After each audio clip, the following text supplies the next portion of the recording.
Sasagutin ng New NAIA Infrastructure Corporation o NNIC ang lahat ng gastusin ng mga nasuwi at nasugatan matapos ang pagbangga ng isang SUV sa NAIA Terminal 1 sa Pasay City.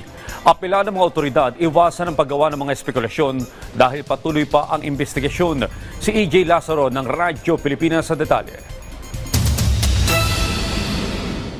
Sa CCTV footage na ito, makikita ang biglaang pag-andar ng SUV patungo sa mga pasahero ng departure area ng NAIA Terminal 1 sa Pasay City. Ang insidenteng yan, nagresulta sa pagkamatay ng 2 katao, kabilang na ang 5 taong gulang na bata na kasama sa paghahatid sa amang OFW. Naisugod naman sa ospital ang 3 nasugatan. Agad namang nagtungo si Transportation Secretary Vince Dizon sa NAIA para mag-inspeksyon.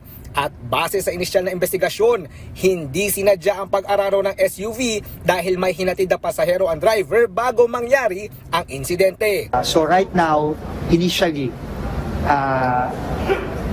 mukha namang hindi pumunta dito yung driver para managasa.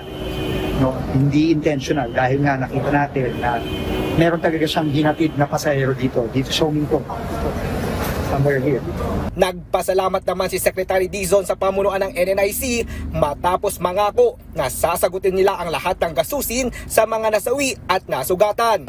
Salamat tayo sa San Miguel Corporation, kay Mr. Ramon Angel at sa kanina.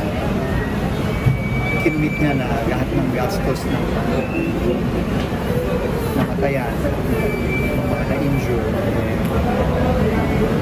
sasagutin po ng San Miguel Corporation.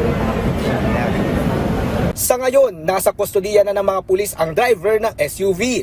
Sinuspinde na rin ng Land Transportation Office o LTO ang kanyang lisensya. Pinapayuhan naman ng mga otoridad ang publiko na iwasan ang paggawa ng mga espekulasyon lalo na't patuloy ang kanilang sinasagawang investigasyon sa naturang trahedya. EJ Lazaro mula Radyo Pilipinas.